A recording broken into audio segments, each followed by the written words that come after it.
হরে কৃষ্ণ, রাধে রাধে, শুভ সন্ধ্যা সবাইকে। তো বন্ধুরা, আমরা চলে গেছিলাম মালদা ইস্কন থেকে পরানপুর, জায়গাটার নাম পরানপুর। বাসে করে সময় লেগেছিল 1 ঘন্টা 15 মিনিট। বেশ দূরেই আছে জায়গাটা। তবে সেখানে হচ্ছে আমরা আগরওয়াল বাড়িতে গেছিলাম। তো একে একে নামছে মাতাজিরা আর প্রভুরাও আছে। তো সব মিলিয়ে 50 থেকে 60 জন তো হয়েই যাব। আর সকালবেলায় ছোট ছোট দুটো গাড়ি আরও এসছিল।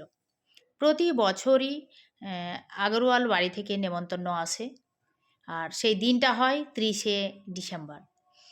তো আমার কোনো বাড়ি যাওয়া হয়নি, গেল বাড়ি যাব যাব করে আর যাওয়া হলো না। তবে এবার আমি গেছি, খুব আনন্দ হয়েছে। আর এই যে নিচে বসার ব্যবস্থা করেছে, যে ঠান্ডা পড়েছে তারও ব্যবস্থা হয়েছে যাতে ঠান্ডা না লাগে।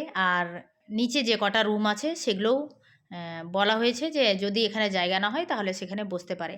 আর সকালের প্রসাদ আছে মুড়ি, ঘুগনি আর একটা করে বেগুনি।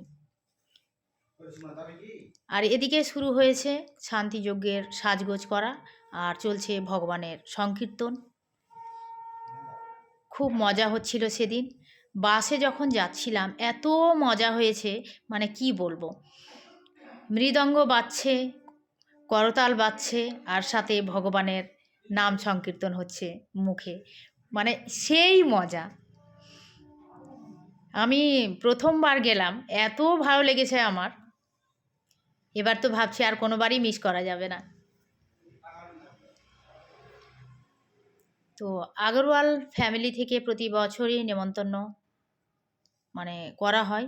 ইস্কন থেকে সব প্রভু মাতাজিরা যান, ইস্কন থেকেই রান্নাবান্নার লোকজন যান। আর এদিকে যেগুলো দেখছো এটা আমাদের টিম, এখানে আমিও আছি। হরে কৃষ্ণ, রাধে রাধে। তো দুপুরের প্রসাদ সেখানেই পাবো আমরা। তারপরে শান্তিযজ্ঞ শেষ হয়ে যাওয়ার পর, দুপুরের প্রসাদ পেয়ে যাওয়ার পরে শুরু হবে নগর কীর্তন। তো বন্ধুরা, ভিডিওটার সাথে থেকো, দেখতে থাকো, কত মজা হয়েছিল সেদিন। আগরওয়াল ফ্যামিলি এখানে হচ্ছে তাদের আদি বাড়ি, আর সবাই কিন্তু টাউনেই চলে গেছেন, মানে মালদা টাউনে। সামনে দেখা যাচ্ছে মানে বড় ছেলে আর ছেলের ছেলে মেয়ে, আর এদিকে হচ্ছে বাবা মা। তারপরে দুপুরে প্রসাদ পাওয়ার জন্য সবাই রেডি, ছাদে ব্যবস্থা করা হয়েছে। এখনও প্লেট আসেনি। তারপরে আমি ভিডিওটা নিয়ে নিয়েছি, কারণ আমাকেও বসতে হবে। তো আমি প্রথমে চেয়ারে বসেছিলাম, আর যেহেতু ঠান্ডার দিন খুব বাতাস লাগছিল আর কি, তো আমি নিজেকে ভাবলাম যে না, একটু গুছিয়ে নিয়ে বসি। তো আমি নিচেই বসে গেছিলাম। তারপরে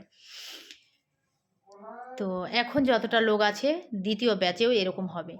চলে এসে প্রসাদে আছে মেশানো একটা সবজি, আছে ভেজ পকোড়া, আর আলু ফুলকপি দিয়ে পনিরের তরকারি, আর হচ্ছে ভেজিটেবল ডাল। তারপরে শেষ পাতে ছিল পায়েস, একটা খেজুরের গুড়ের রসগোল্লা, আর ছিল চাটনি। খুব ভালো কেটেছে আমাদের। তোমাদের কেমন লাগলো ভিডিওটা একটু জানিও।